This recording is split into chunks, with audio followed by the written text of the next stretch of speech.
We're all in the same physical world, but we live in different realities.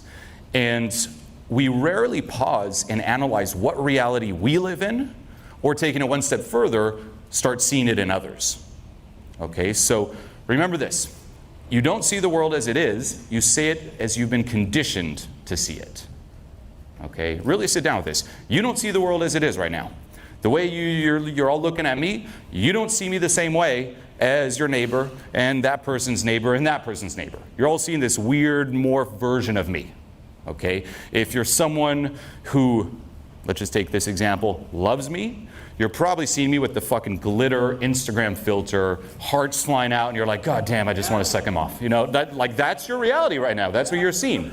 If you're someone who's not a fan of me, you're probably like, you know what? He's actually pretty short. What's he talking about? Fuck that guy. You know, that's what you're seeing. You're probably seeing me a little shorter than I actually am.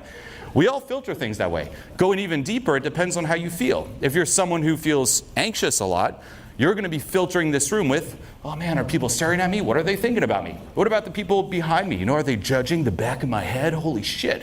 That's what you're going to experience. Okay? If you're someone who's angry, you might look for reasons to be angry. You're like, you know what, the AC's a little loud. I don't know about this fucking temperature. I don't know about the lighting. These chairs are not the most comfortable. And tomorrow I got to talk to my boss. Fuck that. It's like, that's your reality. Okay? Now, you could say, okay, that there's you, there's the world as it is, and then there's the frame. Another way of viewing it is you're wearing different sunglasses or glasses with different filters. Now, that was a simple example, but let's go back to your reality. And let's go back to not only the fact that you're not seeing the world as it is, but what conditioned the glasses you're wearing. What has affected the glasses you're wearing? What are the glasses? Okay, here's one that we all have. You can view these glasses as being programmable. We all have, I'm not good enough, programmed into them. Literally, you're born and they put those glasses on, it's like, you're not good enough. This happens due to the way that you're conditioned. This happens also because everyone else believes it as well. So those are the glasses you put on. That's the frame through which you view the world and the frame through which you've lived your life to this day. Now, you could also be in school as a kid and have someone tell you you're stupid. Here's one example. A teacher's like, you know what? You're dumb. And you might believe it. And guess what? Now that is programmed into the glasses that you're wearing. And you're filtering the world from that day through this lens of, I'm stupid, I'm stupid, I'm stupid. Okay? Here's another example. Let's just say there's a movie you're really excited to see. Here's two ways of experiencing that movie. And it could be any movie. Let's just say a movie you're super psyched to go see. You're like, holy shit, I can't wait. And let's just say, walking into the theater, people are walking out, and you hear, it wasn't that good. Now guess what?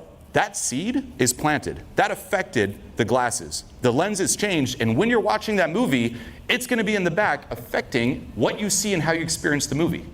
You're going to be looking for things like, you know what, maybe the lighting here is not as good as it could be. I can see why those people said it wasn't that good. You're going to be looking for reasons for it to not be that good. Okay? Just hearing that influenced your experience watching the movie. Now on the flip side, someone could be walking out and be like, you know what, that was the best movie ever. Way better than the last ones. And that will also affect how you experience the movie. Make sense? Okay. Now, this is happening left and right. And this is where it all starts. You got to sit down and ask yourself, what glasses am I wearing right now? What am I seeing? And you can do an audit on your life. But if you don't analyze that, you will more often than not just end up stuck. Every single person here knows what the fuck to do to lose weight, right? We all know it, right? Is there anyone here who doesn't know how to lose weight? Literally? You? You're like, oh, I thought McDonald's was good. No, it's like, does anyone know, like not know this? No, we all know how to lose weight. So why is it that we're not all fucking shredded and extremely healthy? Right?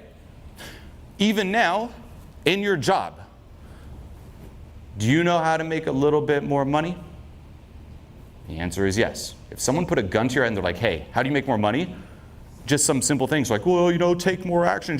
If you just took more action and hustled more or did that thing you're procrastinating on, you could increase your life situation. It's really not that hard. The steps you need to take to get ahead are not that hard. You want to know the thing I've seen for years, even when it comes to socializing? The hardest part for people was exactly what you said, going up and saying hi to someone you like. The action is not hard. You all know how to do it. You all know how to move your fucking feet and go say hi to someone. Why don't you do it? Right? And what we're doing is we're looking for techniques. Like, you know what? I'm just looking for the technique to make my right leg go in front of the left to go say hi to that person. You're focusing on the wrong thing. It's not so much the techniques of how to move the fucking leg. You got to analyze, okay, what lens am I viewing things here? And attack the lens. It's attack the paradigm. It's dive deeper. Instead of, you know what? I'm anxious. Now what? Why are you anxious to begin with? What is preventing you from taking those steps to even lose weight? And those are just two random examples, right? It's usually our experience of it, the thoughts we have, the emotions we have, this little reality, how it challenges our identity and who we are and what we believe. That's the stuff that really holds us back, right? It's not the how-to, it's what's going on inside. And that's what you have to analyze. It's this inward journey, and it's not necessarily pleasant. You know, you've heard me probably talk a lot of shit on the people who are, say, more materialistic and all about hustle and so on and so forth. But, you know what? I can also talk a lot of shit on spiritual people. You want to know the biggest thing spiritual people fuck up? What? They're addicted to positivity. And I hate it. I absolutely hate it. This positive thinking, you know, must always be happy and positive, right? What's it look like to transform a Molly trip? No, okay? It's an ayahuasca trip, not a Molly trip, okay? And this here will prevent so much growth and change, because if you're addicted to always thinking positively, you're not going to look at the more darker aspects and the shit that's running you inside. And then you're just stuck. Okay? Now, the counter-argument that I hear is the law of attraction, where people are like, you know what? I don't want to focus on the negative, right? There's some quotes where it's like, the more you focus on, you'll attract more of it, right? If you're always thinking negative things, you're probably going to attract negative things. If you focus on those negative emotions inside, you're just going to keep them alive and fuel them. No? If you're just always focused on your past, going back and seeing what happened in your childhood and examining different patterns, you're not going to get ahead. Focus on the future. Don't focus on the past, so you'll go backwards. No? Everyone hear that? I'm saying the opposite. I'm saying focus on the negative. Focus on your past. Why? And this is where you must always examine the original assumption, examine the paradigm, because currently, whether you proactively, consciously focus on it or not, it's active. That's the assumption. If you don't focus on it, it's not active. But right now, it is active. And this epiphany, by the way, changed my life. Realizing there are two worlds inside of you. There's a world you're aware of and a world you're not aware of. Right now, you're aware of me standing here talking, the content I'm delivering, but then that world you're not aware of are all the things you disowned. All the bad things you might have done, the things that you deem are unforgivable, the things you hate yourself for. There's that little critic that comes out when you're home alone, right? We all have that little voice as soon as you go home and there's no distractions and you're just sitting with yourself, that voice that creeps up and just whispers something like, you're a piece of shit. And you're like, oh, I know, fuck. Maybe I'll drown out the voice with some Netflix. It's like, your mother should have aborted you. Yeah, I know. The world would be better without you. Well, no, it gets fucking dark. We all have that, and then we just stuff it down. Now guess what? You can stuff it down, pretend it's not there. It's going on. And if it's active, guess what? You're going to attract more of that shit. If there's a ball and chain tied to you right now and you're trying to run, yeah, you can focus on the future. It's not fun to stop, to take off the ball and chain, but you're not going to get very far. So what you have to do here, if you're stuck, and again, this is if you're stuck, is instead of focusing on the positive and the bright side, dive into that inner world. Dive into those inner demons that might be holding you back. If you hate yourself, you're not going to let yourself succeed.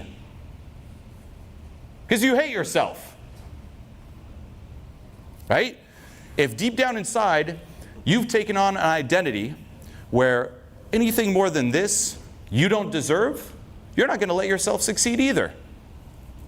Because then who are you? Right?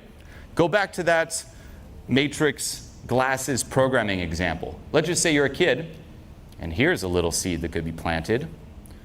You don't deserve a beautiful partner. You're a loser. You don't deserve much at all. Your opinion means shit. You know what? If you put yourself out there, people will judge you and laugh at you. You deserve nothing. Okay.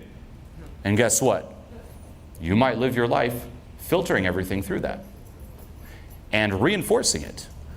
Do you all know what RAS is? Selective focus? Okay. If not, Google that. If you believe that, you know what? I don't deserve more than this. I'm not one of the cool popular kids. I'm a loser kid. That affects your experience and affects what you pick up on, which in turn reinforces the paradigm and the glasses. If you believe that and then something doesn't go your way, it's very easy to interpret it as, well, you know what? It didn't go my way because I'm just not popular. And it reinforces the fucking thing. So it's this loop, and you become more and more entrenched in that paradigm. And here you are as an adult. You know the steps. Hey, go say hi to that person. You like them? Go say hi. Why? Because that's not you. It doesn't compute with your reality.